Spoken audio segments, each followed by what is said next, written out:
Bonjour à tous, alors on se retrouve pour pouvoir calculer des primitives. C'est l'exercice 43 à 46.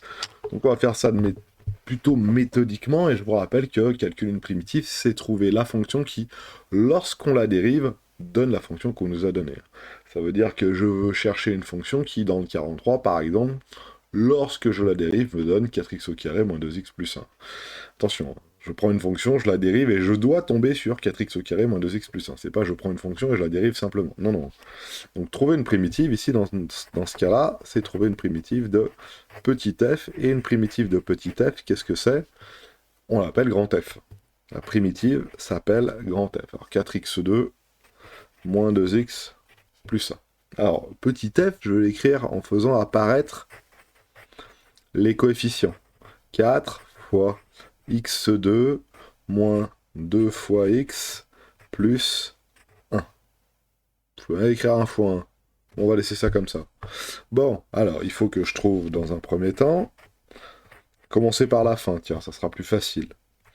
Une primitive de 1. Quelle est la fonction qui, lorsque je la dérive, donne 1? Bah, monsieur, c'est facile, hein. C'est x. Hein. Lorsque je dérive x, ça me donne 1. Maintenant, quelle est la fonction qui, lorsque je la dérive, donne directement 2x? Bah, monsieur, ça je la connais, hein. C'est x au carré. Hein.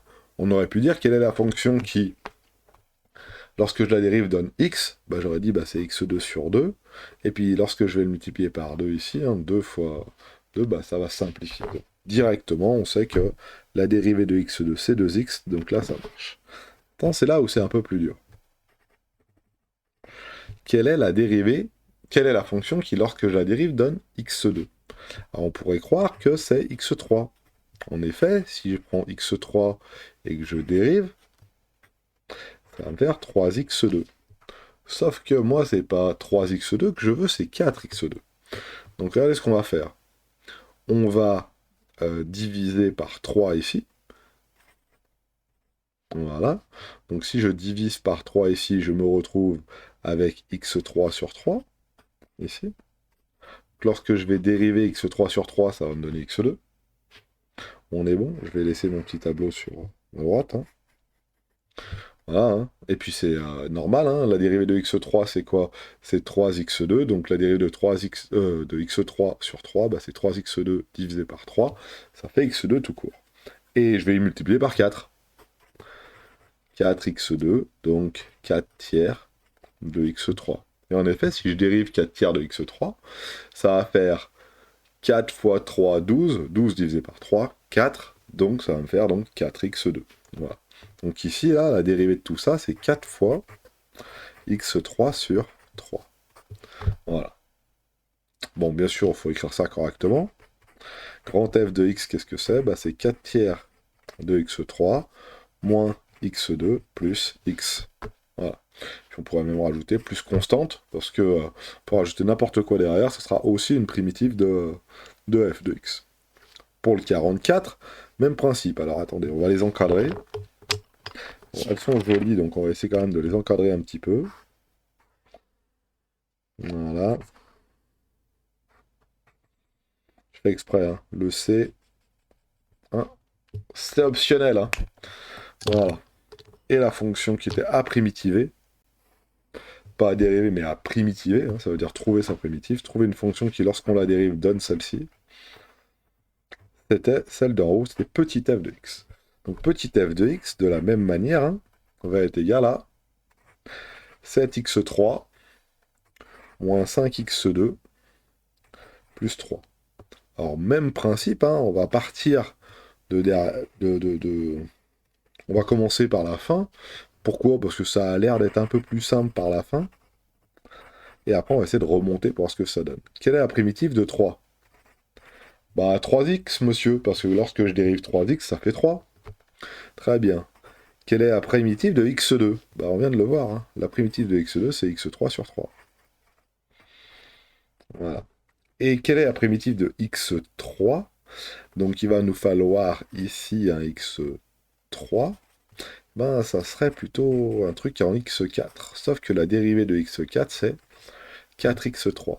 Donc la dérivée de x3 tout court, ça va être x4 sur 4. On divise par 4 à droite, Donc on divise par 4 à gauche. Donc ça va être x4 sur 4 fois, ici, fois 7. Donc 7 fois x4 sur 4. Voilà. On écrit correctement, qu'est-ce que ça donne? Ça donne 7 quarts de x4 moins 5 tiers de x3. Et j'oublie le plus, ici, 3x. Et voici notre deuxième primitive qu'on a calculée. Et c'est pas dur, il suffit d'utiliser le tableau entre guillemets à l'envers. Moi j'aime bien l'écrire à l'envers en fait ce tableau. Hein. C'est quand même plus pratique. Et je crois que ça y est, il est décédé mon rose. Il n'y en a plus. On va essayer de faire autre chose dans une autre couleur. En tout cas d'en trouver d'autres. Je les aimais bien ceux-là moi. 45. Et c'est parti pour la suite. Alors forcément mon tableau là, mon petit morceau de brouillon, hein, il va disparaître petit à petit, mais bon, on verra bien. Hein. Alors, f de x, petit f de x, c'est x4 plus x3 moins x2 plus x moins 1. Waouh! Bon, bah pareil, mais on va partir de derrière là-bas. Des primitives de 1. On peut partir de devant, hein. Moi je préfère commencer par là parce que les indices sont un peu moins hauts, les exposants sont un peu moins hauts ici. Donc ça m'habitue en fait. Quelle est la fonction qui, lorsque je la dérive, fait 1? Bah x, monsieur. Je sais que lorsque je dérive x, ça fait 1. Voilà, hein. Lorsque je dérive x, ça fait 1. Quelle est la fonction qui, lorsque je la dérive, me donne x tout court? Bah ça, je l'ai vu, hein. Monsieur, c'est facile. Hein. X tout court, c'est x au carré. Non, monsieur, lorsque on dérive x au carré, ça fait 2x. Donc lorsque je veux uniquement que x ici, bah, il faut que je divise par 2 à gauche et à droite, entre guillemets. Voilà ce que ça donne. La primitive de x, c'est x au carré sur 2. Ou la dérivée de x au carré sur 2, bah, c'est 2x sur 2, donc x. Donc ici, je vais avoir un x au carré sur 2. Je mets un petit plus. Maintenant, quelle est la dérivée de x au carré par la dérivée, quelle est la primitive de x au carré? Bah, le même principe, hein, la primitive de x au carré, on l'avait vu là. Hein. C'est x3 sur 3. Donc, pareil. Et en effet, si je dérive x3 sur 3, la dérivée de x3, c'est 3x2. Et 3x2 sur 3, ça va faire x2. Très bien. Il y avait un moins. Pareil pour x3. Bon, alors là, on voit bien une récurrence hein, quand même. Donc si je veux trouver une primitive de x3, on va peut-être se dire que c'est x4 sur 4.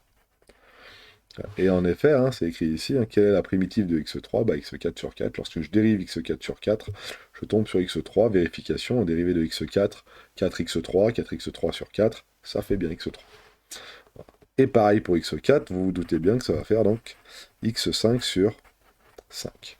Voilà pour grand f de x. Vous voyez que ça marche pas mal, hein. Ça marche pas mal. Alors, es-tu encore parmi nous, petit rose? Oui, tu es encore parmi nous, petit rose. Pas pour longtemps, je vous l'accorde. Mais voilà, tu vas quand même terminer cet exercice, non? Non, tu veux pas? Bon, tant pis. Le 46 a une un peu plus difficile, il y a une méchante racine carrée ici. Donc là, on est un peu embêté sur la méchante racine carrée et on ne sait pas comment on va la gérer. Mais bon, on va quand même essayer. Déjà, la première partie, ça semble assez évident. Car la primitive de 1, je l'ai écrit ici, une primitive de 1, c'est quoi? C'est x. Lorsque je dérive x, je tombe sur 1. Donc, si je cherche une primitive de grand f, de petit f de x, qu'on va noter grand f de x, déjà la primitive de x, ça va être 1. Voilà. Et maintenant, il faut ça. Bon, ça me rappelle une chose. Ça me rappelle que lorsque je dérive racine carrée de x, je tombe sur 1 sur 2 racines de x. C'est presque comme ça.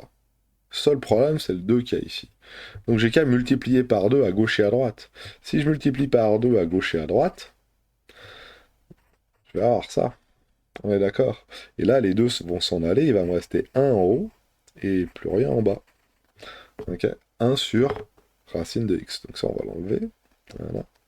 Et donc la primitive de 1 sur racine de x, c'est 2 racines de x. Si vous n'êtes pas convaincu, dérivez tout ça. Dérivé de x, c'est 1. Dérivé de racine de x, 1 sur 2 racine de x. 2 fois 1 sur 2 racine de x, 1 sur racine de x. Voilà. Et voilà pour ces exercices de 43 à 44. Et ça y est, alors là, il est cuit. Ah là là là. Donc voilà. Merci de m'avoir suivi. Et je vous souhaite à tous de passer une excellente journée. On va lui faire un petit sort à lui. Repose en paix. Voilà. Ah, est-ce que je peux lui faire une petite... voilà. Rip mon rose. Ah, il est cuit, ça y est, c'est mort. Bonne journée à tous.